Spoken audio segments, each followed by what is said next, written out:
Bible తెచ్చుకున్న వారందరూ కూడా బైబిల్ మీ చేతిలో పట్టుకొని నాతో పాటు చెప్పండి. దేవా, నీ లేఖనములు పరిశుద్ధమైనవి, జీవము గలవి, శక్తి గలవి. ఈ లేఖనం ద్వారా నాతో మాట్లాడు, నన్ను బలపరిచి, నన్ను శక్తిపరిచి, నన్ను సరిపరిచి, నన్ను పంపించు. ఆమేన్. హల్లెలూయా, హల్లెలూయా. యేసుప్రభు వారి యొక్క పుట్టిక కొరకు ఎక్కడ మాట్లాడినా, యేసుప్రభు వారి యొక్క పుట్టిక కొరకు ఎక్కడ ప్రస్తావన జరిగినా, ఆ కథ యొక్క ప్రారంభము ఎక్కడ జరుగుతుందంటే, మరియతో ఆ యొక్క దూత వచ్చి చెప్పుతున్న సమాచారముతో చాలా మటుకు మనము ఆ కథను ప్రారంభిస్తూ ఉంటాం. మరి యొక్క పాత్ర ఎంతో చాలా ప్రాముఖ్యమైనది. ఆ యొక్క సందర్భము ఎంతో ప్రాముఖ్యమైనది. ఆ సమాచారము మరియకు ఆ దినము ఆ దేవుని యొక్క దూత అందించిన సమాచారము కేవలము ఆ దినము మరియకు మాత్రం కాదు, కానీ సర్వలోకానికి కూడా అది ఎంతో ప్రాముఖ్యమైన సమాచారమై ఉన్నది. ఒకసారి ఆ వచనాలు చదువుదాం. లూకాసు వార్త 1వ అధ్యాయము 28వ వచనాన్ని ఒకసారి మనం చదివి, ఆ దేవుని యొక్క దూత మరియతో ఎట్టి రీతిగా లేకపోతే ఏమని సంబోధించుచుందని ఒక్కసారి మనం గమనిద్దాం. లూకాసు వార్త 1వ అధ్యాయము 28వ వచనము. ఆ దూత లోపలికి వచ్చి ఆమెను చూచి, దయాప్రాప్తురాలా, నీకు శుభము, ప్రభువు నీకు తోడై ఉన్నాడని చెప్పాను. తర్వాత 30వ వచనాన్ని కూడా చూద్దాం. లూకాసు వార్త 1వ అధ్యాయం 30వ వచనం. ఈ శుభవచనము ఏమిటో అని ఆలోచించుకొనుచుండగా దూత, మరియా, భయపడకుము, దేవుని వలన నీవు కృప పొందితివి. రైట్. ఈ యొక్క యవన బిడ్డగా ఉంటున్న ఈ యొక్క మరియాతో దేవుని యొక్క దూత వచ్చి మాట్లాడుతూ ఒక సమాచారాన్ని ఇస్తూ ఏమంటుందనగా, నీవు దేవుని యొక్క ప్రత్యేకమైన దయ పొందుకున్న ఒక స్త్రీవి, దేవుని యొక్క ప్రత్యేకమైన కటాక్షం పొందుకున్న ఒక వ్యక్తివి. అయితే ఈ యొక్క వ్యక్తిలో ఉన్న ప్రత్యేకత ఎవరు అనుభవించలేని రీతిగా, ఎవరు అనుభవించలేని ఆ ప్రత్యేకమైన దయ, ఎవరు పొందుకోలేని ఆ యొక్క ప్రత్యేకమైన ఆ యొక్క దైవుని యొక్క శ్రద్ధను తన యొక్క జీవితంలో అనుభవించడానికి మరియా ఏం చేసింది, లేకపోతే మరియా ఎలా సంపాదించుకుంది అని మనం చూసుకుంటే, మరియా ఏ విధంగా, లేకపోతే మరియా తన అనుభవం బట్టో కాలాన్ని బట్టి సంపాదించుకుంది ఏదీ లేదు. చేసింది ఏదైనా ఘనమైన కార్యాలు చేసిందా, లేకపోతే గొప్ప గొప్ప కార్యాలు చేసిందా అంటే అది ఏది కూడా లేదేమోనే చెప్పుకోవాలి.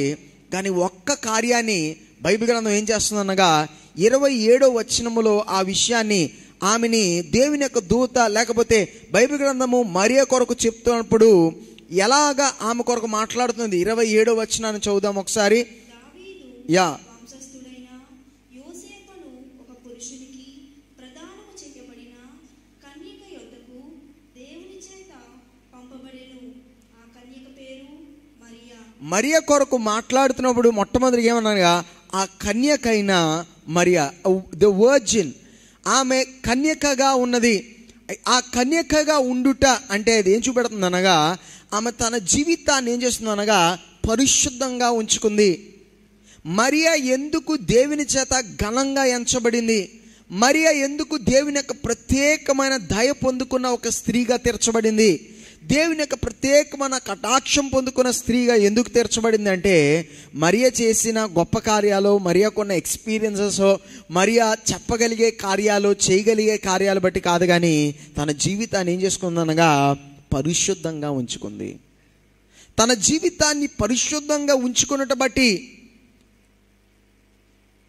దేవునికి యోగ్యకరంగా తను జీవించుట బట్టి, దేవుని యొక్క మాటకి లోబడి జీవించడానికి తను తీసుకున్న తీర్మానాన్ని బట్టి తను ఏమైందనగా దేవుని యొక్క దృష్టిలో దేవుని యొక్క ప్రత్యేకమైన దయ పొందుకున్న ఒక స్త్రీగా తీర్చబడింది. మనం ఏ విధంగా కూడా మన యొక్క కార్యాల చేత మన దేవుని యొక్క మెప్పును మనం పొందుకోలేం. మన భక్తి కార్యాలు బట్టి కానీ, లేకపోతే మంచితనాన్ని బట్టి కానీ, ఇతరులకు మనం చేసే దానాలు బట్టి కానీ మనం ఏం చేయలేమనగా దేవుని యొక్క శ్రద్ధను మనం సంపాదించలేము. దేవుని యొక్క ప్రత్యేకమైన దయను మనం పొందుకోలేము.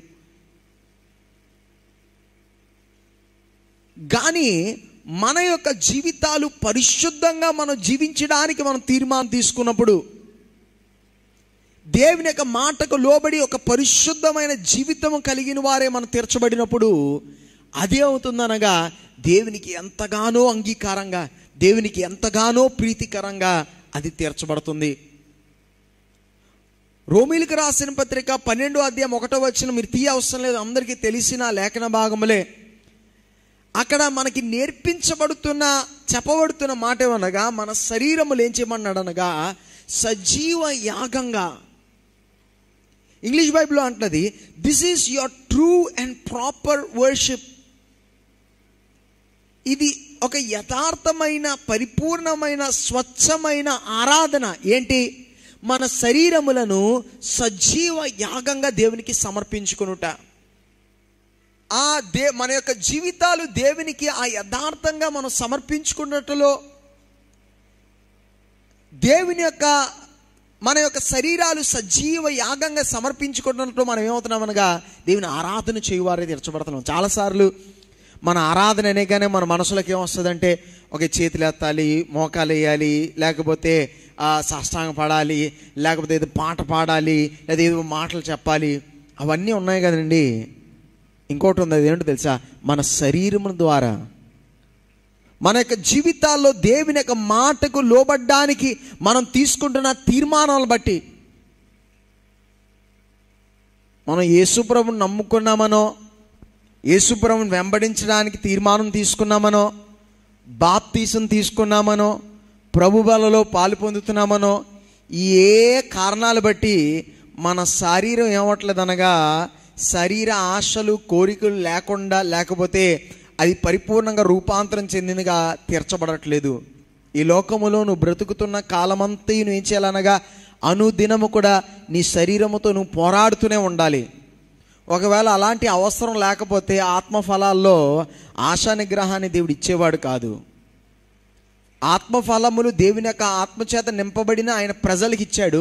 ఆ ఫలాల్లో ఒక ఫలం ఏం ఇచ్చాడు అనగా సెల్ఫ్ కంట్రోల్, ఆశా నిగ్రహాన్ని ఇచ్చాడు. రక్షింపబడిన వారికి, బాప్తీసం పొందిన వారికి, యేసుప్రభుని వెంబడిస్తున్న వారికి ఇంకా ఆశలే లేకపోతే ఏం అవసరం లేదు, ఆశా నిగ్రహం అవసరం లేదు.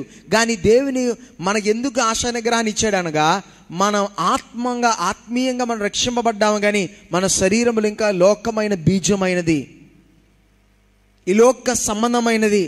శరీరానికి ఎన్ని సంవత్సరాలు అయిపోయినా, 15 సంవత్సరాలు క్రైస్తవుడు కానివ్వండి, 25 సంవత్సరాల క్రైస్తవుడు కానివ్వండి, నీ శరీరానికి తొందరగా నచ్చేది, కోరుకునేది ఎన్ని సంవత్సరాల తర్వాత అన్నా పాపానే అది కోరుకుంటుంది. పరిశుద్ధమైన కార్యాలు అది పొరపాటున ఎప్పుడు కూడా పరిశుద్ధమైన కార్యాలు చేయదు. ఎప్పుడైనా ఎవరన్నా అయ్యో నేను పొరపాటున మంచి కార్యం చేశానండి, పొరపాటున పరిశుద్ధంగా జీవించానండి ఎవరు చెప్పరు. పరిశుద్ధంగా జీవించాలి అంటే అది ఎంతో శ్రద్ధగాను, అది ఎంతో మనము ఒక ఆశా నిగ్రహముతో మనం చేయాలి. కానీ పొరపాటున జరిగేది ఏం జరుగుతుందంటే పాపములో పడ్డము, దైవ విరోధమైన కార్యాల్లోకి వెళ్ళడమే పొరపాటున అకస్మాత్ తెలియకుండా జరిగిపోయిందండి అనేది. ఎందుకంటే మన శరీరానికి అది దాని యొక్క విధానం, పాపమే దాని యొక్క విధానం. పాపములో పుట్టి జన్మించింది కనుక దాని విధానం ఏమనగా పాపమును చూచే వెంటనే దానికి ఏమవుతుంది అనగా అక్కడ చక్కగా ఏమవుతుంది అనగా అది కలిసిపోగలుగుతుంది. ఎవరైనా ఉండొచ్చు, నువ్వు ఎంతటి వ్యక్తి ఉండొచ్చు, ఎన్ని సంవత్సరాలుగా దేవుని ఆరాధించే వ్యక్తి ఉండొచ్చు, పరిచయం చేసే వ్యక్తి ఉండొచ్చు. దావీదు భక్తుడు చిన్న ప్రాయములో నుండి కూడా దేవుణ్ణి ఎంతగానో ఆరాధించేవాడు. ఏమీ లేని స్థితిలో తన కుటుంబం చేత విసర్జింపబడిన కాలములో దేవుని ఆరాధించుచునేవాడు. చిన్న గొర్రెల కాపరిగా ఉన్నప్పుడు ఒక చిన్న సైనికుడిగా ఉన్నప్పుడు, ఒక సైన్యాధిపతిగా ఉన్నప్పుడు, రాజు చేత తరుముబయబడుతున్నప్పుడు, ఒక రాజుగా తీర్చబడిన కాలంలో ఎల్లవేళలో కూడా ఆరాధించే ఆ వ్యక్తి, దేవునికి సమీపంగా ఉంటున్న ఒక వ్యక్తి తన యొక్క జీవితంలో కూడా యవన ప్రాయంలోనూ కాదండి, మధ్య వయసులో కూడా కాదండి, చరిత్రకారులు చాలామంది అంటారు సుమారు 65 సంవత్సరాలు దాటిపోయిన కాలములో దావీదు ఏం చేశాడనగా ఒక ఘోరమైన పాపములో పడిపోయిన వాడు తెరచబడ్డాడు. మన శరీరానికి తొందరగా ఏది ఎప్పుడు నప్పుతుందంటే, ఏది తనకు అంగీకారంగా సులభంగా ఉంటుందంటే పాపమైన కార్యములోకి వెళ్ళడమే, పాపమైన కార్యములు చేయడమే, పాపమైన కార్యములో పాలు పొందడమే చాలా సులభముగా, చాలా చక్కగా అనిపిస్తూ ఉంటుంది. ఆత్మీయమైన, పరిశుద్ధమైన, దైవ సంబంధమైన కార్యములు శరీరానికి ఎప్పటికీ కూడా అదేమోదనగా అనుకూలంగాను, యోగ్యత లేకపోతే దానికి ఏమన్నదనగా తనకి అనుకూలంగా ఇప్పుడు కూడా ఉండదు. అందుకే ఎల్లవేళలో ప్రతి దినం ఏం చేయాలనగా మన శరీరాలు ఏం చేసుకోవాలి? సజీవ యాగంగా సమర్పించుకోవాలి. నీ వయసుతో పాటు, నీ కాలము, నీ యొక్క వయసుతో పాటు నీ యొక్క ఆశలు, కోరికల్లో వ్యత్యాసములు రావచ్చేమో కానీ నీ శారీరకమైన పోరాటం అయితే ఎప్పటికీ ఏమవదనగా ఒక వ్యత్యాసం అయితే కలగదు. అనుదినము నువ్వేం చేయాలనగా నీ శరీరంతో నువ్వు పోరాడుతూనే నీవు దేవునికి యోగ్యకరంగా, ప్రీతికరంగా జీవించడానికి తీసుకుంటున్న ప్రతి తీర్మానం ఎలా అవుతుంది అనగా సజీవ యాగము అర్పించేదిగా తీర్చబడుతుంది. ప్రైజ్ ది లార్డ్, హల్లెలూయా. మనము ఎప్పుడైతే అట్రీతిగా మన శరీరాలు సజీవ యాగంగా దేవునికి సమర్పించుకుంటామో అప్పుడు మనం ఏమవుతామనగా దేవుని యొక్క ప్రత్యేకమైన దయ పొందుకున్న వ్యక్తులుగా తీర్చబడగలుగుతాం. ఒక ప్రత్యేకమైన దైవికమైన ఆశీర్వాదములు పొందగలిగిన వారుగా తీర్చబడతాం. ఎప్పుడు మనం సంపాదించే కార్యాలు బట్టి, మనము లేకపోతే మన యొక్క గొప్ప కార్యాలు బట్టి కాదు, కానీ పరిశుద్ధమైన జీవితాన్ని జీవించడానికి మనం తీసుకుంటున్న తీర్మానమును బట్టి. ఇది చాలా దేవునికి, పరిశుద్ధమైన జీవితము జీవించుట దేవునికి చాలా చాలా ప్రాముఖ్యమైనది. ఇశ్రాయేలు ప్రజల్ని దేవుడు ఐగుప్తులో నుండి నడిపించుచున్న కాలములో నుండి ఇశ్రాయేలు ప్రజలకి దేవుడు అనేకమైన కార్యాలు నేర్పిస్తూ ఉన్నాడు. అనేకమైన సార్లు మీరు బైబిల్ గ్రంథాన్ని చదువుతూ ఉంటారు కనుక మీకు తెలుసు, దేవుడు ఆ యొక్క పర్వతాలకు మీద దిగి వచ్చినప్పుడు ఇశ్రాయేలు ప్రజలతో అనేవాడు, 3 రోజుల ముందే వారితో సిద్ధపడమనేవాడు, పర్వతాన్ని దగ్గరకు రావద్దనేవాడు, నేను చెప్పకుండా ఎవరు కూడా ఈ పర్వతం ఎక్కి రావద్దనేవాడు, సమీపంగా రావద్దనేవాడు, ఇంత దూరాన్ని ఉంచమనేవాడు. ఇవన్నిటిని కూడా దేవుడు ఎందుకు ఇశ్రాయేల్ ప్రజలకు పెట్టాడు? ఎందుకంటే దేవుడు ఇశ్రాయేల్ ప్రజలకు ఎలాంటి విధానాలన్నీ పెట్టాడంటే వారికి ఒక విషయాన్ని దేవుడు నేర్పిస్తాడు. మాటి మాటికి ఈ అన్ని కార్యాల ద్వారా దేవుడు ఒక్క విషయాన్ని నేర్పిస్తున్నాడు. ఇదేమనగా నేను పరిశుద్ధుడిని. వాళ్ళ మనసులోకి ఆ కార్యం ఎక్కాలి, వాళ్ళ హృదయంలో అది భద్రపరచబడాలి, వాళ్ళ ఆలోచనలు అది భద్రపరచబడాలి. మేము ఆరాధించుచున్న దేవుడు ఎవరనగా పరిశుద్ధుడు. ఆయనకి సమీపంగా మేము తీర్చబడాలంటే, ఆయన ప్రజలుగా ఉండాలంటే మేము కూడా ఎలా తీర్చబడాలి? పరిశుద్ధులుగా తీర్చబడాలి. అది దేవునికి అన్నిటికన్నా ప్రాముఖ్యమైనది. ఎందుకనగా ఆయన పరిశుద్ధుడు గనక ఆయన వెంబడించుచున్న మనము ఎలా తీర్చబడాలి? పరిశుద్ధులుగా తీర్చబడాలి అనేది ఆయన యొక్క ఆశ, ఆయన యొక్క ఎక్స్పెక్టేషన్. కానీ గొప్ప సంతోషకరమైన విషయం ఏంటంటే ఆ పరిశుద్ధత కూడా మనం సంపాదించింది అయితే కాదు. ప్రభు అయిన యేసుక్రీస్తు వారు ఆ కలువరి శిలువపై మరణించి ఆయన రక్తమును కార్చి ఏం చేశాడనగా, ఆయన రక్తములో కడగబడిన మనందరికీ ఏం చేశాడనగా ఆయన పరిశుద్ధ వస్త్రం, నీతి వస్త్రాన్ని మనకు అనుగ్రహించాడు. మరి మన బాధ్యత ఏంటంటే ప్రతి దినము కూడా ఏం చేయాలనగా ఆయన మనకిచ్చిన అంగీని, ఆయన మనకిచ్చిన ఈ నూతన జీవితాన్ని, మనకిచ్చిన ఈ యొక్క పరిశుద్ధమైన జీవితాన్ని అనుదినము కాపాడుకుని వారై మన శరీరములు ఏం చేయాలనగా సజీవ యాగంగా సమర్పించుకొని పరిశుద్ధమైన బిడలగా ఆయన వెంబడించి వారై మనం తీర్చబడాలి. ఎప్పుడైతే మనము అట్టి రీతిగా తీర్చబడతామో మనం ఏమవుతామనగా మరియా ఎట్టి విధమైన ఆ సాక్ష్యాన్ని పొందగలిగిందో, ఎట్టి విధంగా ఒక ప్రత్యేకమైన దయ పొందుకున్న ఒక స్త్రీగా తీర్చబడిందో, ఈ యొక్క దినాన్న మనం ఒక్కొక్కరు ఏం చేయబడగలుగుతామనగా దేవుని యొక్క ప్రత్యేకమైన దయ పొందుకోగలిగిన వారై తీర్చబడతాం.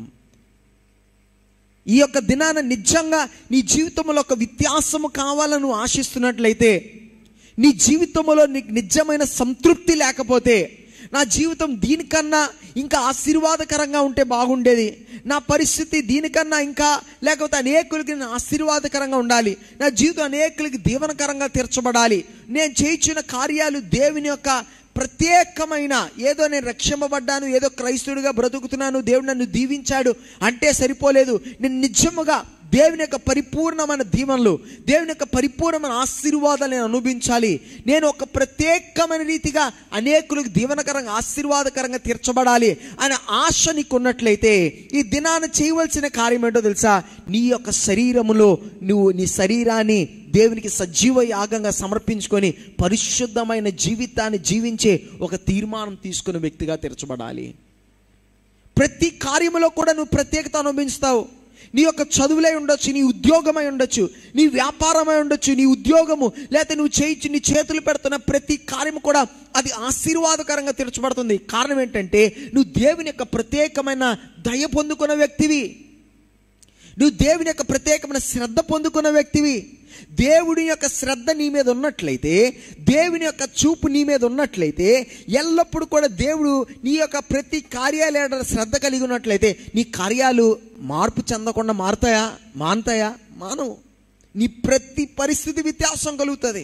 నీ యొక్క జీవితంలో గొప్ప రీతిగా దేవుని యొక్క కార్యాలు, దేవుని యొక్క ఆ యొక్క ప్రత్యేకమైన కృప, దాని యొక్క పరిపూర్ణత అంటే అనేకులకు నువ్వు ఎలా తీర్చబడతావు అనగా గొప్ప ఆశీర్వాదకరంగా తీర్చబడతావు, అనేకులు గొప్ప దీవెనకరంగా తీర్చబడతావు.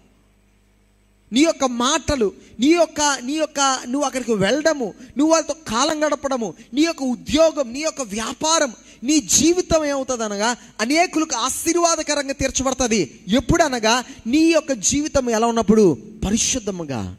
కారణం ఏంటి? పరిశుద్ధంగా జీవించడం మనం ఏమవుతాం అనగా దేవుని యొక్క ప్రత్యేకమైన దయ పొందుకున్న వ్యక్తులుగా మనం తీర్చబడుతున్నాం. నువ్వు యవన ప్రాయంలో ఉన్నప్పటికీ, నువ్వు చిన్నవాడిగా ఉన్నప్పటికీ నీ యొక్క జీవితం బట్టి అనేకులు దీవింపబడాలంటే, అనేకులు ఆశీర్వదింపబడాలంటే సూత్రం ఎక్కడుందంటే, అయ్యో నాకు చాలా అనుభవం వస్తేనే కానీ అనేకులకు ఆశీర్వాదకరంగా తీర్చబడలేను అనుకోకు. నీ యొక్క జీవితాన్ని దేవునికి సమర్పించుకొని ఈ యవన ప్రాయంలోనే, ఈ చిన్న వయసులోనే నీవు దేవుని యొక్క మాటకు లోబడి ఒక పరిశుద్ధమైన జీవితాన్ని జీవించడానికి నువ్వు ఒక తీర్మానం తీసుకొని, అనగా నీ శరీరాన్ని సజీవయాగంగా దేవునికి సమర్పించుకున్నట్లయితే నువ్వేమవుతావు అనగా అనేకులకి ఆశీర్వాదకరంగా తీర్చబడతావు. Praise the Lord. Hallelujah, hallelujah. లూకా సువార్త 2వ అధ్యాయం 11వ వచనాన్ని చదువుదాం. లూకా సువార్త 2వ అధ్యాయం 11వ వచనం.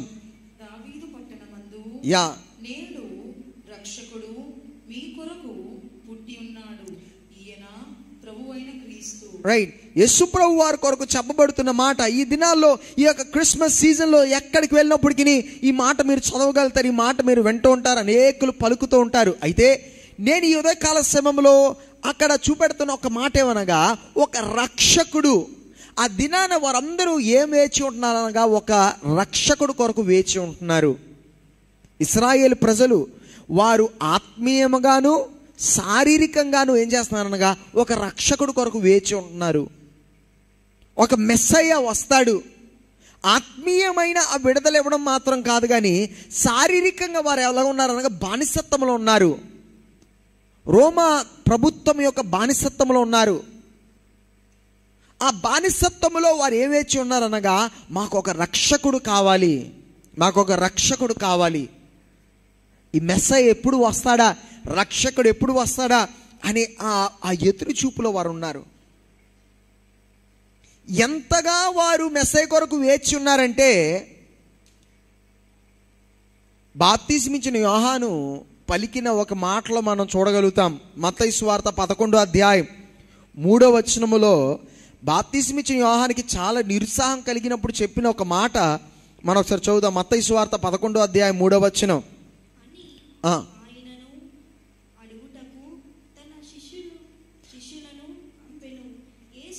ఓకే, అక్కడ నాకు కావాల్సిన మాట అనగా, are you the one who is to come or should we expect someone else? రాబోవాడవు నీవేనా? యా, అది బాప్తిజం ఇచ్చిన యోహాను యొక్క చెప్తున్న మాట. అంటే ఆ మాట నేను ఎందుకు చదివిస్తున్నాను అనగా, ఆ కాలములో ప్రజలు వారు ఏం చేస్తున్నారు అనగా వేచి చూస్తున్నారు. ఎవరి కొరకు వేచి చూస్తున్నారు అనగా రక్షకుడు కొరకు వేచి చూస్తున్నారు. రక్షకుడు ఎప్పుడు వస్తాడా, మెస్సయ్య ఎప్పుడు వస్తాడా అని వారు వేచి చూస్తున్నారు. యేసు ప్రభు వచ్చారు, వారు అంగీకరించారు అంగీకరించలేదా అనే విషయాన్ని పక్కన పెడితే వారు ఏం చేస్తున్నారు అనగా ఒక రక్షకుడు కొరకు అయితే వేచి చూస్తున్నారు.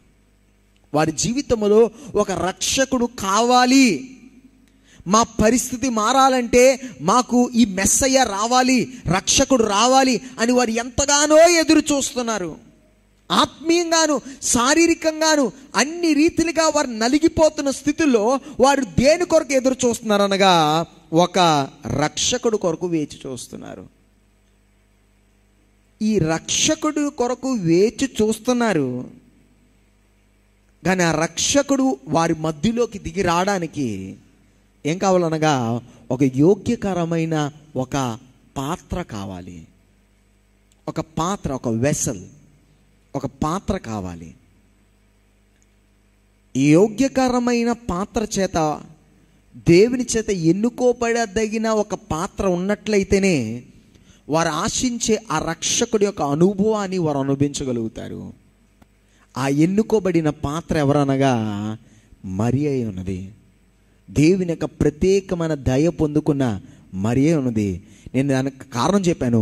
ఎందుకు మరియ దేవుని యొక్క ప్రత్యేకమైన దయ పొందుకుందంటే ఆమె ఎలా జీవించింది, దేవునికి యోగ్యకరంగా, దేవునికి ప్రీతికరంగా ఒక పరిశుద్ధమైన జీవితాన్ని తను జీవించింది.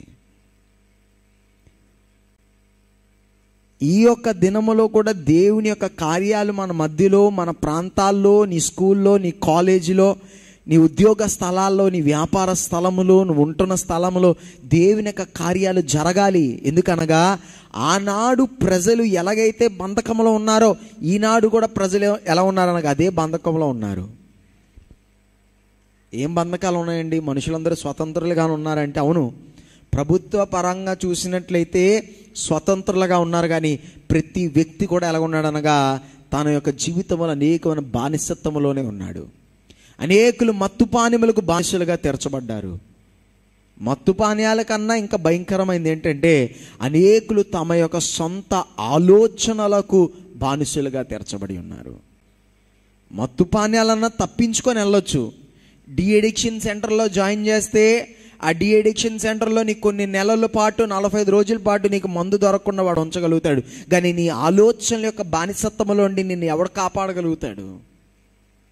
నీ ఊహల యొక్క భ్రష్టత్వములో నుండి, నీ తలంపుల యొక్క భ్రష్టత్వములో నుండి మానవుడిని ఎవడు కాపాడగలుగుతాడు? మానవుడి యొక్క హృదయములో నాటబడిన పాపములో నుండి ఈ లోకములో ఏ డి అడిక్షన్ సెంటర్ కాపాడలేదు, ఏ యొక్క థెరపీ కాపాడలేదు. మానవుడికి ఈనాడు ఎవడు కావాలనగా ఒక రక్షకుడు కావాలి. మానవుడి యొక్క పరిస్థితుల్లో నుండి విడుదల చేయి ఒక రక్షకుడు కావాలి. మరి ఆ యొక్క రక్షకుడు ఆ యొక్క వారికి కలగాలి, వారు పొందుకోవాలంటే రక్షకుడు వారు ఉంటున్న స్థలంలోకి దిగి రావాలి, జన్మించాలి. నీ యొక్క కాలేజీలో, నీ యొక్క స్కూల్లో, నీవు వ్యాపారం చేస్తున్న స్థలంలో, నీ ఆఫీసులో, నీ కంపెనీలో, నీ అపార్ట్మెంట్లో, నీ యొక్క కమ్యూనిటీలో, నీ యొక్క కాలనీలో యేసయ్య జన్మించాలి అంటే నీవు నేను ఎలా తీర్చబడాలనగా ఆ యోగ్యకరమైన పాత్రలుగా తీర్చబడాలి. ఈ దినాన్న మీరు ఎక్కడున్నప్పటికీ, ఈ దినాన్న ఈ కాలాన్ని మీరు అక్కడ ఉన్నారంటే మీరు పొరపాటున ఊరికిన అక్కడ లేరు. అది దేవుని యొక్క ప్రణాళిక ఉన్నది. ఒకవేళ అనుకోవచ్చు, నేను అనవసరంగా ఈ స్కూల్కి వచ్చానండి, ఆ పొరపాటుని కాలేజీలో జాయిన్ అయ్యానండి, వాళ్ళు చెప్పారు కనుక ఈ కాలేజ్ జాయిన్ అయ్యాను, లేదా అనవసరంగా ఈ అపార్ట్మెంట్కి వచ్చానండి, అనవసరంగా ఈ ఊరికి వచ్చానండి, అనవసరంగా ఈ ప్రాంతానికి వచ్చానండి, ఎవరో చెప్పారు, లేదా ఏదో అనుకొని వచ్చేసాను, అనవసరంగా తప్పు నిర్ణయం తీసుకొని వచ్చాను అనుకున్నావు. కానీ నువ్వు ఈ దినాన్న ఈ కాలములో ఇక్కడ ఉన్నావంటే దేవునికి నీ ఎడల ఏముందనగా ఆ ప్రాంతములో నీ ఎడల నీవు చేయవలసిన ఒక కార్యము లేకపోతే ఒక ఉద్దేశం దేవుడికి నీ ఎడల ఉంది. దేవుడు నీ ద్వారా ఆ ప్రాంతంలో దేవుడు కొన్ని కార్యాలు జరిగించాలని ఆశిస్తున్నాడు. నీ ద్వారా నీ చుట్టుపక్కల 100 మంది కాదేమో, నీ చుట్టుపక్కల 2 యొక్క జీవితంలో దేవుడు కొన్ని కార్యాలు చేయాలని ఆశిస్తున్నాడు. నువ్వు 100 మందితో మాట్లాడవసరం లేదు. నీ పక్కన కూర్చున్న అటు ఇటు నీ పక్కన కూర్చున్న వారికి ఆశీర్వాదకరంగా ఉండడానికి దేవుడు నిన్ను అక్కడ పెట్టాడు. నీ ఆఫీసులో ఉన్న వాళ్ళందరికీ కాదేమో కానీ నీ ఆఫీసులో నీతో పాటు ఆ ఒక్క వ్యక్తికి నువ్వు సాక్ష్యంగా ఉండడానికి దేవుడు నిన్ను పెట్టాడు. ఆ ఒక్క వ్యక్తికి క్రీస్తును పరిచయం చేయడానికి దేవుడు నిన్ను పెట్టాడు. ఆ ఒక్క వ్యక్తిని క్రీస్తు యొక్క సిలువతో తిప్పడానికి నిన్ను అక్కడ దేవుడు పెట్టాడు.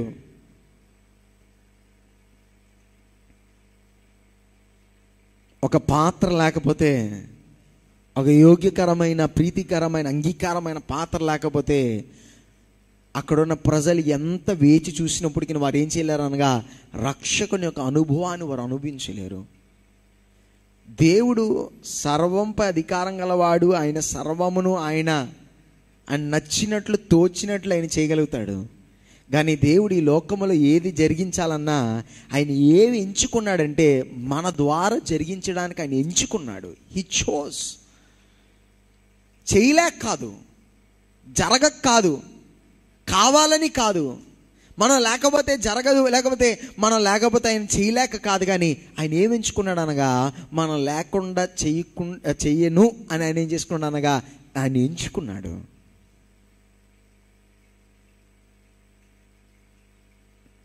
ఆయన ఎంచుకున్నాడు గనక ఆయన ఎక్కడెక్కడైతే తన కార్యాలు జరిగించాలని ఆశిస్తున్నాడో తన బిడలైన నన్ను ఏం చేశాడనగా ఆ ప్రాంతాల్లో నిన్ను పెట్టి ఉన్నాడు.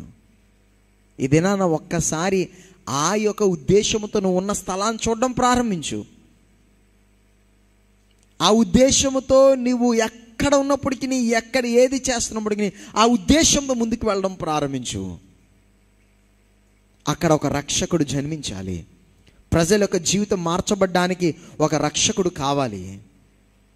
ఆ రక్షకుడు కొరకు వేచి ఉంటున్న ఈ లోకంలోనికి మనం ఏం చేయాలనగా దేవుని యొక్క ప్రకాశం కలిగిన వారై మనం తీర్చబడాలి.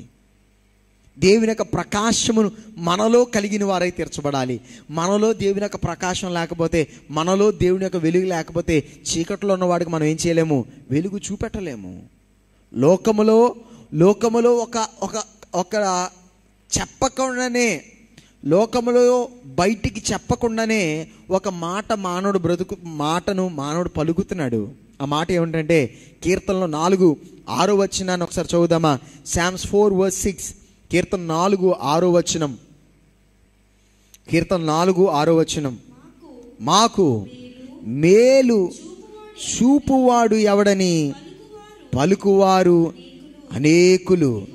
యెహోవా నీ సన్నిధి కాంతి మా మీద మాకు మేలుకరమైంది, మంచిది. ఎవరు చూపెడతారా అని లోకం ఏం చేస్తుందంట, వేచి చూస్తుంది. నీ చుట్టుపక్కల వాళ్ళు ఎవరు ఆ మాట చెప్పట్లేదేమో కానీ వారు చెప్పకుండానే అంతర్యముగా వారు వెతుకుతున్న విధానం, వారు జీవిస్తున్న విధానం, వారు ఏం వెతుకుతున్నారు అనగా ఒక వ్యత్యాసాన్ని కొరకు వెతుకుతున్నారు. వారు జీవించుచున్న పరిస్థితుల్లో వ్యత్యాసాన్ని కలిగించే అనుభవాన్ని కొరకు వెతుకుతున్నారు.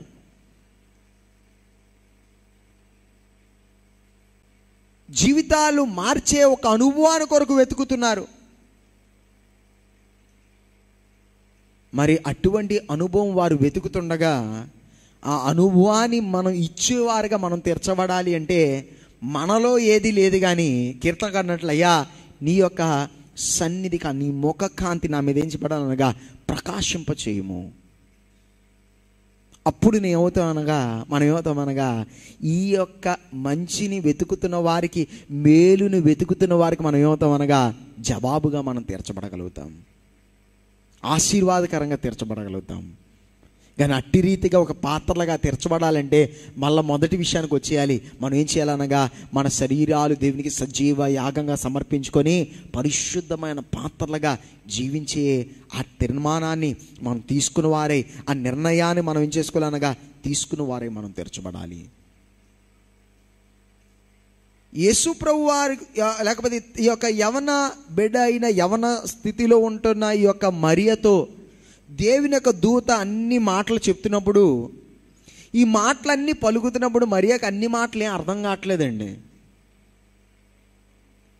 అన్నీ కూడా తనకి స్పష్టంగా మనకి ఈరోజు బైబిల్ బైబిల్ అంతా చదివాం కనుక మనకి ఏం జరిగింది, తర్వాత ఏం జరిగిందో మనకు అంతా తెలుసు కనుక మరియాకి దేవుని యొక్క దూత చెప్తున్నప్పుడు మనకు వచ్చే ఆ మాటలు విన్నప్పుడు మనకు వచ్చే సంతోషము, లేదా మనకు కలుగుతూనే ఆ సరదా, ఆ యొక్క పండగ వాతావరణం ఏది కూడా మరియాకి లేదు. మరియా ఒక యవన బిడ్డ, యవన ప్రాయములో ఉంటున్న ఒక యవన బిడ్డ. ఆ యవ్వన ప్రాయములో ఉంటున్న ఆ వ్యక్తి ఇలాంటి ఒక సమాచారం విన్నప్పుడు ఆ సమాచారం యొక్క పరిపూర్ణత అర్థం చేసుకోవడము చాలా ప్రయాసము. చాలా ఈ కాలంలో కూడా ఎవరు కూడా అర్థం కాదు. ఆమెకి చాలా అనుమానములు ఉన్నాయి, చాలా ప్రశ్నలు ఉన్నాయి. ఇలా జరిగినట్లయితే ఏం జరుగుతుంది, నా చుట్టాలకి ఏం చెప్పాలి, నా తల్లిదండ్రులకి ఏం చెప్పాలి, నా స్నేహితులకి ఏం చెప్పాలి, నా బంధువులకి ఏం చెప్పాలి, అడుగుతున్న వారికి ఏం చెప్పాలి. మరియా దేవుని యొక్క దూతను చూచింది. దేవుని యొక్క దూత మంచి మాటలని మరియాతో చెప్పాడు. కానీ మరియా ఇప్పుడు ఈ కథ ఎవరితో చెప్తే ఎవరు నమ్ముతారండి? ఒకసారి మిమ్మల్ని మీరు పెట్టుకోండి, 2000 సంవత్సరాల ముందు మీరు ఉన్నారు అనుకోండి, మీరు మరియా చుట్టుపక్కల ఉన్న అనుకోండి, మరియా వీధిలో ఉన్నారు అనుకోండి, మీరు మరియా చెప్పే కథ వినడానికి, మరియా చెప్పే ఆ యొక్క సందర్భాన్ని, నిజంగా మరియా చెప్పే మాటలన్నీ నమ్మేవారు ఎవరుంటారండి? నాకు తెలిసి ఒక్కరు కూడా ఉండరు. మరియా యొక్క అనుభవాన్ని అర్థం చేసుకొని, మరియా చెప్పే ఆ యొక్క సంఘటన అర్థం చేసుకోండి, దాన్ని నమ్మేవారు నాకు తెలిసి సొంత కుటుంబ సభ్యులు కూడా నమ్మడానికి, వినడానికి ఇష్టపడరు. మరియా వెళ్ళిన పరిస్థితులు అక్కడ ఏది రాయబడి లేదు, కానీ మనందరూ ఊహించగలుగుతాం. మరియా ఎట్టి విధమైన పరిస్థితులు కొండు వెళ్ళిందో మనం ఊహించగలుగుతాం. ఏమీ లేకుండానే అనేకమంది నిందలు వేస్తుంటారు, అనేక రీతిలుగా అవమానపరుస్తూ ఉంటారు. అలాంటిది మరియా యొక్క జీవితంలో జరుగుతున్న ఈ కార్యాన్ని బట్టి ఎన్నో నిందలు అనుభవించి ఉండదా? అనేక అవమానాలు అనుభవించి ఉండదా? తన స్నేహితులు తను దూరం చేసి ఉండరా? తన స్నేహితుల యొక్క తల్లిదండ్రులు చెప్పుండరా, అమ్మా ఇక మీదట ఏం చేయదు, మరియా ఇంటికి మాత్రం వెళ్ళొద్దు, ఇక మీదట మరియాతో నువ్వు మాట్లాడొద్దు, ఇంకా బయట ఆ అమ్మాయితో మీరు సహవాసం చేయొద్దు, చుట్టాలు బంధువులందరూ కూడా ఇంకా పిలవడం మానేసి ఉంటారు. ఏమని చెప్తాం, ఏమని పరిచయం చేస్తాం ఈ యొక్క మరియని, ఏమని చెప్తాం ఈ యొక్క పరిస్థితిని? వింటున్నప్పుడు అనేకమైన ప్రశ్నలు ఉన్నాయి, వింటున్నప్పుడు అనేకమైన అనుమానాలు ఉన్నాయి. వింటున్నప్పుడు ఒకవైపు దేవుని యొక్క దూత నాతో చెప్తుంది, దేవుని యొక్క దూత నాతో మాట్లాడుతుంది, దేవుని యొక్క దర్శనం ఉంది, దేవుని యొక్క వాగ్దానం ఉంది అనే సంతోషం ఉన్న అనేకమైన అనుమానాలు, అనేకమైన ప్రశ్నలు. అవన్నీ విన్నాక మరియా చెప్పే ఒక మాట ఉందండి. లూకా సువార్త 1వ అధ్యాయం 38వ వచనం. లూకా సువార్త 1వ అధ్యాయం 38వ వచనం.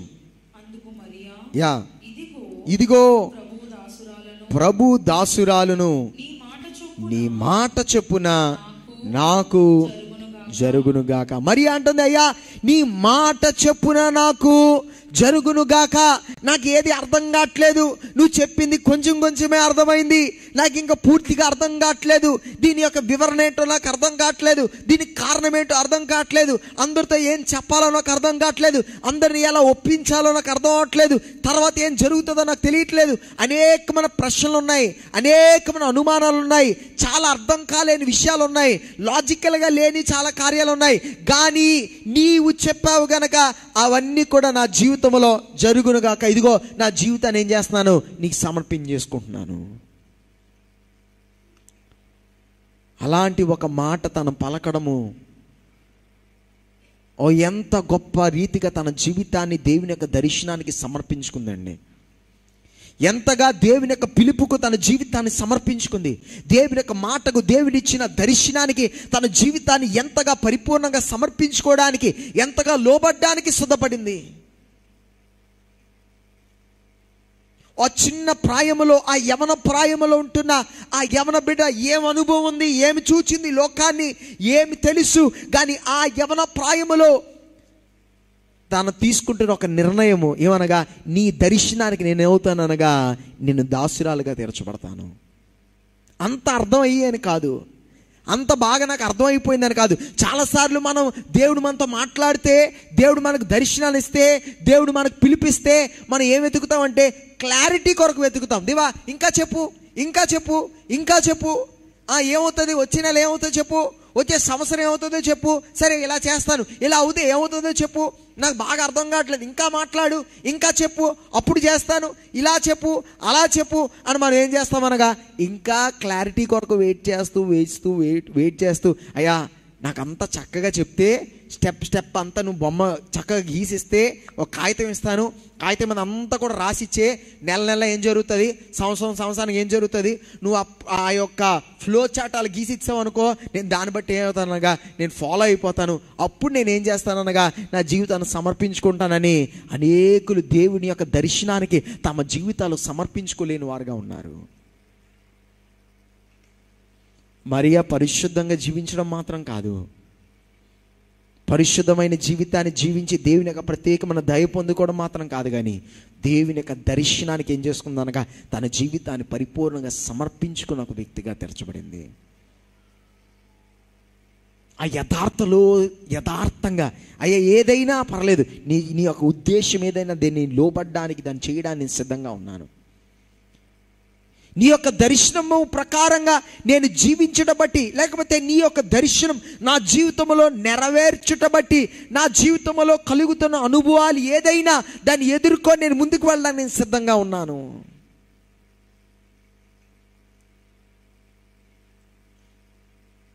ఆ దినాన మరియాకున్న పిలుపు కేవలము మరియకు మాత్రం కాదండి. ఈ దినాన మన కొరకు కూడా అదే విధమైన పిలుపు ఉంది. ఎందుకనగా ఇందాక నేను చెప్పిన ప్రకారంగా ఈ దినాన లోకానికి ఎవరు కావాలనగా ఒక రక్షకుడు లోకానికి కావాలి. ఈ లోకానికి ఒక రక్షకుడు కావాలి. మానవుడు దాన్ని గ్రహించి లేని స్థితిలోనికి మానవుడు, భయంకరమైన పరిస్థితి ఏంటంటే నాకు ఒక రక్షకుడు కావాలి అని గ్రహించలేని స్థితిలోకి వెళ్ళిపోవడమే ఇంకా భయంకరమైనది. బలహీనంగా తీర్చబడినా, బానిసత్వంలోకి వెళ్ళిపోయినా, నాకు రక్షకుడు కావాలి అని మనం గ్రహించగలిగి రక్షకుడు కొరకు వేచి ఉండి ప్రభు అయిన యేసుక్రీస్తును సొంత రక్షకుడిగా అంగీకరించగలిగినట్లయితే నీ పరిస్థితుల్లో ఒక వ్యత్యాసం కలుగుతుంది. కానీ భయంకరమైన పరిస్థితి ఏంటంటే సాతానుడు లోకములో ప్రజలను, మానవులను ఇంకా లోతులోకి తీసుకెళ్ళిపోతాడు. ఏంటంటే మాకు ఒక రక్షకుడు అవసరం లేదు, లేకపోతే మాకు ఒక రక్షకుడు కావాలి అనే ఒక ఆలోచన కూడా లేని స్థితిలోనికి, అటువంటి భయంకరమైన లోకములో మనం బ్రతుకుతుండగా ఈ లోకానికి ఎవరు కావాలనగా ఒక రక్షకుడు కావాలి.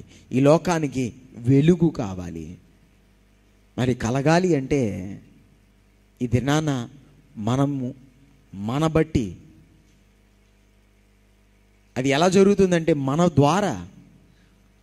యెషయా గ్రంథము 6వ అధ్యాయం 8వ వచనములో అక్కడ దేవుని యొక్క స్వరమును యెషయా వింటున్నాడు. ఆ మాట మనం చదువుదామా? యెషయా గ్రంథము 6వ అధ్యాయము 8వ వచనము, Isaiah chapter 6 verse 8.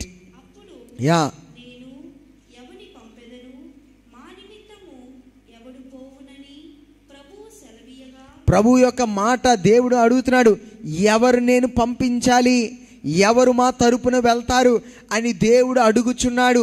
ఆ యొక్క స్వరాన్ని ఎవరు వింటున్నారు అనగా యెషయా వింటున్నాడు. ఈ దినాన కూడా అదే ప్రశ్న ఉంది. ఈ దినాన కూడా దేవుడు అదే అడుగుతున్నాడు, ఎవరు నా తరపున వెళ్తారు, ఎవరు మా తరపున వెళ్తారు, ఎవరు నేను పంపించగలుగుతాను, ఎవరు నా తరపున నిలబడతారు. దేవుని తరపున వెళ్ళడం అంటే, దేవుని తరపున నిలబడ్డం అంటే అందరూ కూడా బోధకులుగా తీర్చబడమని కాదు, అందరూ కూడా సేవలోకి వెళ్ళిపోమని కాదు, కానీ అది ఒక గొప్ప పిలుపు. అది మాత్రం కాదు, నీకున్న ఉద్యోగ స్థలములోనికి దేవుడు ఏం చేస్తున్నానగా నీ ఉద్యోగ స్థలములో నశించిపోతున్న వారు రక్షించడానికి దేవుడు అడుగుతున్నాడు, నేను ఎవరిని పంపించాలి. దేవుడు నిన్ను అడుగుతున్నా, నేను ఎవరిని పంపించాలి? నీ ఉద్యోగ స్థలములో నీతో పాటు ఉన్నవారు చీకట్లో పతనమైపోతుండగా నేను ఎవరిని పంపించాలి? ఎవరు నా తరపున వెళ్తారు? నువ్వు ఉంటున్న కాలనీలో, నువ్వు ఉంటున్న ప్రాంతములో అనేకులు పతనమైపోతుండగా యేసయ్య అడుగుతున్నాడు, ఎవరు నేను పంపించాలి? ఎవరు నా తరపున వెళ్తారు? అప్పుడు ఇషయా ఏమన్నాడు? ఆ మాటలు విన్న ఇషయా ఏమన్నాడు?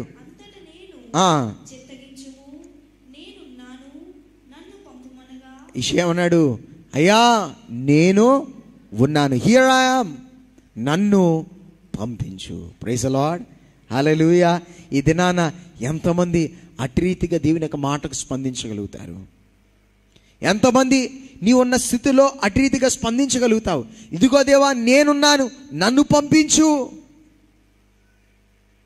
నువ్వు నన్ను ఇక్కడ పెట్టావంటే, నువ్వు నన్ను ఈ స్థలములో, ఈ ప్రాంతములో, ఈ కాలములో ఇక్కడ నన్ను పెట్టావంటే నీకు ఒక ఉద్దేశం ఉందని నేను గ్రహిస్తున్నాను. ఇదిగో దేవా, ఇంతవరకు నేను ఏదో వెళ్ళాను, కానీ నా కొరకు వెళ్ళాను, కానీ ఇక మీద నేను ఎలాగెళ్ళబోతున్నాను అనగా నీ కొరకు నేను వెళ్ళబోతున్నాను. ప్రైజ్ ది లార్డ్, హల్లెలూయా.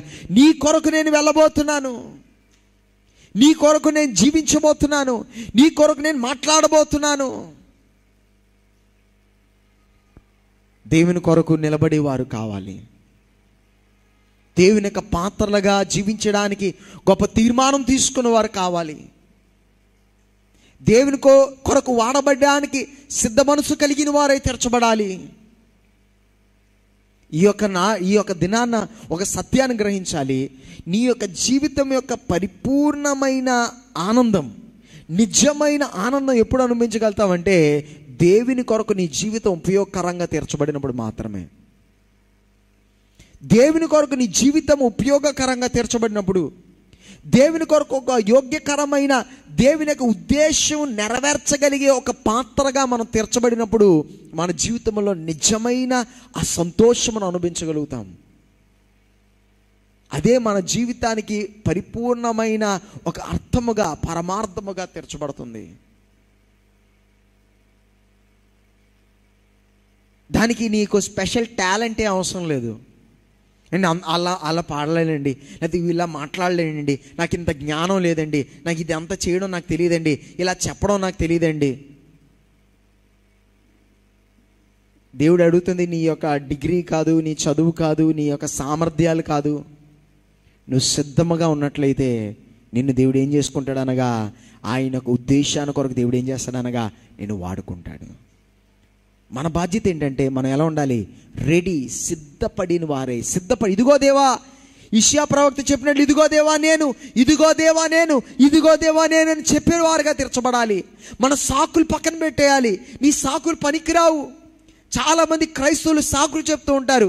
నాకు తెలియదండి, నాకు రాదండి, నాకు మాట్లాడడం తెలియదండి, నాకు చెప్పడం తెలియదండి, నాకు ఎక్కువ జ్ఞానం లేదండి, నాకు బైబిల్ కొరకు ఎక్కువ తెలియదండి, లేదా అందరిలా నేను మాట్లాడలేనండి, నాకు అంత ధైర్యం లేదండి, ఇంకెన్నెన్నెన్నో కార్యాలు చెప్తుంటారు. కానీ ఈ దినాన్ని నీ సాకులన్నీ పక్కన పెట్టేసి, నీకేం వచ్చో ఏం రాదు ఆ కార్యాలన్నీ పక్కన పెట్టేసి, ఇదిగో దేవా నువ్వు నన్ను ఈ ప్రాంతంలో, ఈ స్థలం ఇక్కడ పెట్టావంటే నీకు నా ఎడల ఒక ఉద్దేశం ఉంది.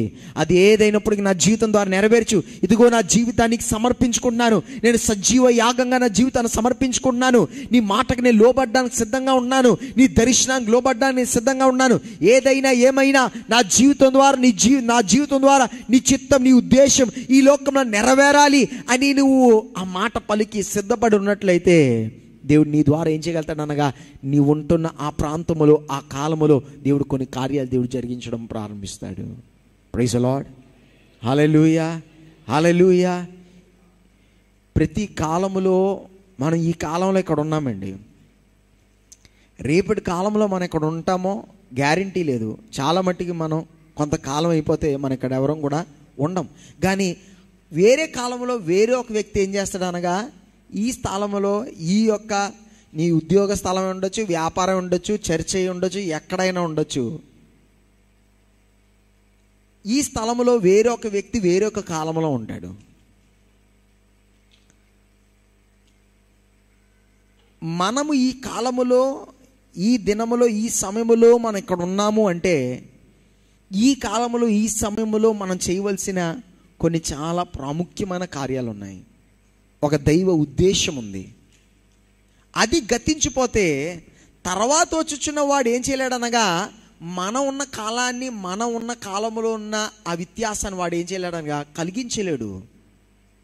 అనేకమైన కార్యాలు నష్టపోతాయి, అనేకమైన కార్యాలు కోల్పోతావు. ఎందుకనగా మనం ఏం చేయలేదనగా ఒక ప్రజలు లేక కాదు, దేవుడు ఎంచుకోలేక కాదు, దేవుడు పంపించలేక కాదు, దేవుడు మాట్లాడలేక కాదు, కానీ మనం ఏం చేయలేదనగా ఈ కాలంలో ఈ స్థలంలో ఉన్న మనం వెళ్ళలేదనగా సిద్ధపడి లేకపోవడం వలన మన చుట్టూ అనేకమైన దేవుని యొక్క కార్యాలు అనుభవించలేని వారు, దేవుని యొక్క వెలుగు అనుభవించలేని వారు, దేవుని యొక్క రుచిని చూడలేని వారు అనేకులు నశించిపోతున్నారు, పతనమైపోతున్నారు, బంధకములో నశించిపోతున్న వారే ఉన్నారు.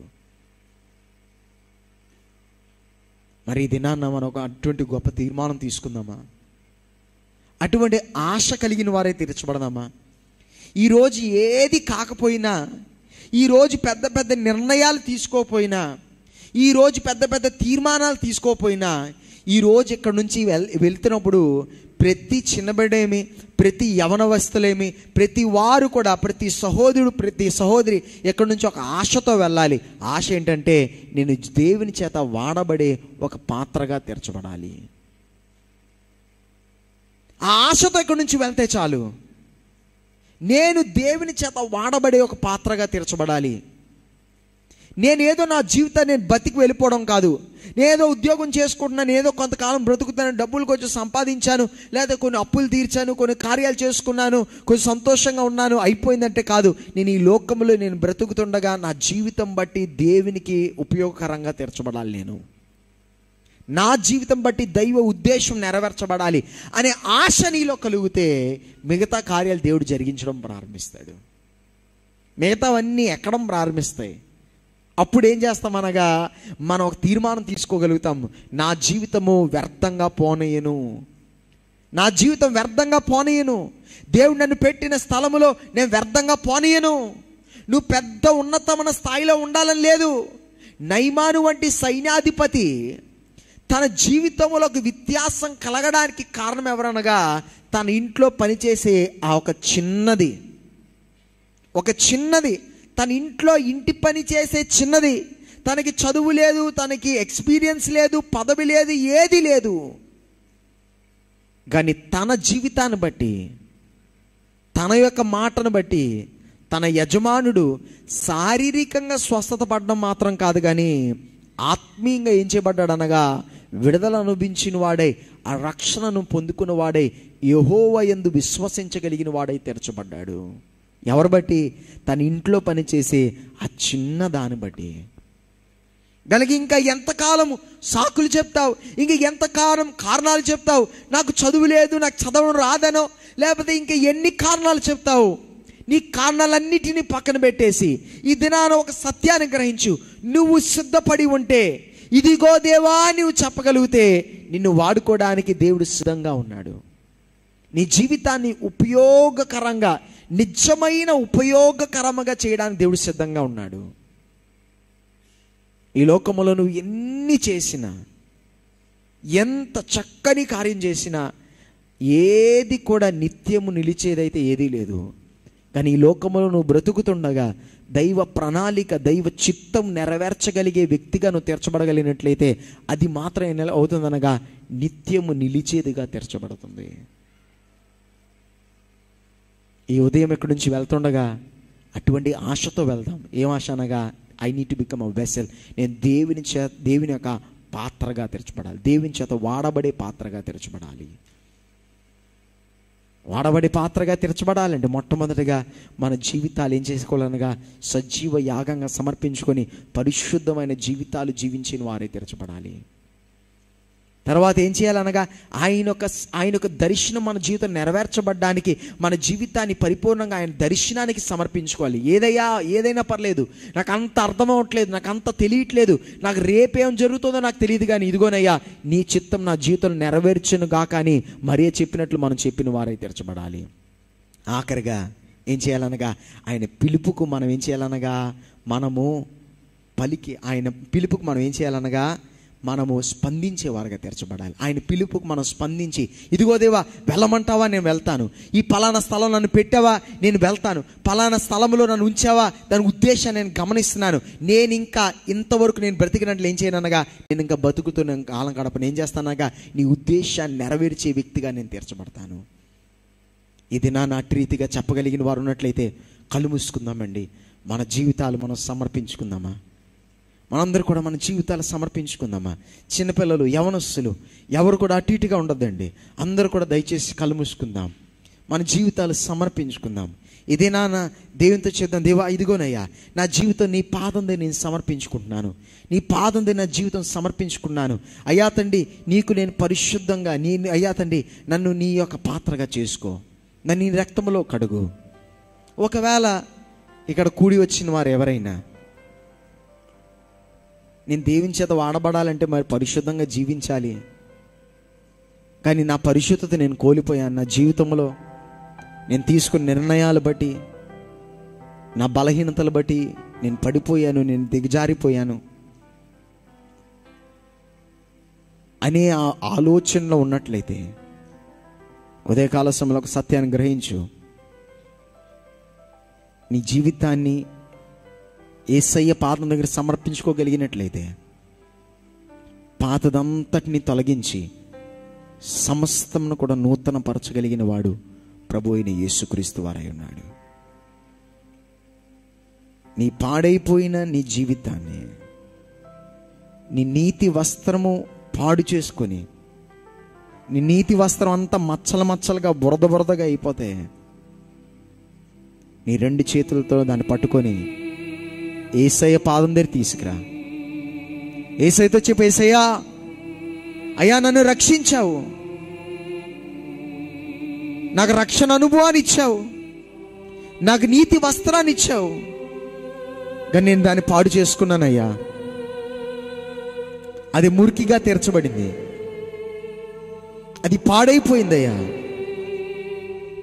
నా యొక్క ఆలోచనలు బట్టి, నా తలంపులు బట్టి, నా ప్రవర్తన బట్టి, నా నిర్ణయాలు బట్టి నా అయ్యా నా నీతిని, నా పరిశుద్ధతని నేను కోల్పోయాను అని యేసయ్య చేతిలోకి నీ పాడైపోయిన మురికిగా తీర్చబడిన జీవితాన్ని ఇస్తే ఆయన విసుక్కోడు, ఆయన కోపగించుకోడు, ఆయన నిన్ను పక్కన పారాడు, లేదా 10 రోజుల తర్వాత మళ్ళా కళ్ళు అండు, లేదా 1 నెల రోజులు ఉపవాసం ఉండి చూస్తానండు. ఈ క్షణమే నీ నోట్లో నుండి మాట పలుకుతున్న ఈ క్షణమే ఆయన నిన్ను కౌగిలించుకొని నీ జీవితంలో నిందలు అవమానములు తొలగించి, నీ జీవితంలో ప్రతి మచ్చను తొలగించి నీకు ఒక నూతన జీవితాన్ని అనుగ్రహించడానికి ప్రభు అయిన యేసుక్రీస్తు వారు ఈ ఉదయకాల సమయంలో ఆయన సంసిద్ధంగా ఉన్నాడు. Is ready. ఆయన సంసిద్ధంగా ఉన్నాడు. మరి నీ జీవితాన్ని సమర్పించుకోవడానికి నువ్వు సిద్ధంగా ఉన్నావా? నీ జీవితాన్ని సజీవ యాగంగా సమర్పించుకుంటే నూతన కార్యాలు, నూతన మన దయ, నూతన ఆశీర్వాదాలు నువ్వు జీవితంలో అనుభవించగలుగుతావు.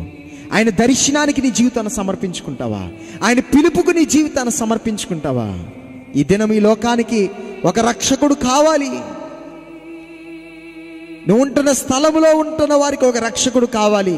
నీ స్కూల్లోని నీ ఫ్రెండ్స్కి ఒక రక్షకుడు కావాలి. నీ కాలేజీలోని నీ స్నేహితులకు ఒక రక్షకుడు కావాలి. నీ చుట్టూ ఉన్న ప్రతి వారికి ఒక రక్షకుడు కావాలి. కానీ రక్షకుడిని వాడు అనుభవించాలి అంటే నేడు నీవు నేను మరియవలే క్రీస్తును జన్మించగలిగే ఆ పాత్రలుగా తీర్చబడాలి. ఆ పాత్రలుగా తీర్చబడాలి. మరి అటువంటి ఒక నిర్ణయం తీసుకుందామా? అటువంటి తీర్మానం తీసుకుందామా? ఈ యొక్క ఉదయము మన జీవితాలు యేసయ్య పాదం దగ్గర సమర్పించుకొని ఆశతో వెళ్దామా? ఆశతో వెళ్దామా? ఇదిగో దేవా నన్ను వాడుకో, నీ పాత్రగా నన్ను చేసుకో. మన ప్రార్థనతో వెళ్దామా? అయ్యా తండ్రి, ఈ యొక్క ఉదయం మా ముందు పెట్టిన ప్రతి మాట బట్టి నీకు వందనాలు. ఏదో కొన్ని మాటలు విన్నాము అంటే కాదయ్యా, ప్రతి మాట మా హృదయాలు ఫలింప చేయండి. ఎట్టి రీతిగా నీకు యోగ్యకరంగా మేము తీర్చబడాలో, ఎట్టి రీతిగా నీకు ప్రీతికరంగా జీవించాలో, మా శరీరాలు ఎట్టి రీతిగా నీకు సజీవ యాగంగా మేము సమర్పించుకోవాలో మాకు నేర్పించండి. టీచర్స్ లార్డ్, మేము నీకు అంగీకారమైన పాత్రలుగా తెరచబడాలి. ఈ లోకంలో మేము ఎక్కడ మమ్మల్ని పెట్టినప్పటికీ మా ఎడల నీకున్న ఉద్దేశాన్ని నెరవేర్చగలిగే పాత్రలుగా తెరచబడాలి. మాకు నేర్పించండి. నిన్ను అయ్యా ఈ ఉదయకాల సమయంలో కూడి వచ్చిన ప్రతి వ్యక్తిని, వారి కుటుంబాలు మీరు దీవించండి. వారి చదువులు, ఉద్యోగాలు, వ్యాపారాలు, చేతి వృత్తులను అభివృద్ధిపరచండి. బలహీనులుగా ఉన్న వారిని స్వస్థపరచండి. వేదంలో, దుఃఖంలో ఉన్నవారు ఆదరించండి. ఆర్థికంగా నలిగిపోతున్న వారి కొరకు నూతన మార్గాలు తెరమడుగుచున్నాం. కృతజ్ఞత అర్పణలు, కానుకలు, దశభాగములు అర్పించుటకు చాచుచున్న ప్రతి హస్తాన్ని 30 60 100 దీవించి ఆస్వాదించి ఈ వారమంతయు ఈ ప్రత్యేకమైన కృపలో నడిపించమని ప్రభు యేసు క్రీస్తు నామమున అడిగి వేడుకొనిచున్నాము మా పరమ తండ్రి. ఆమేన్. హల్లెలూయా.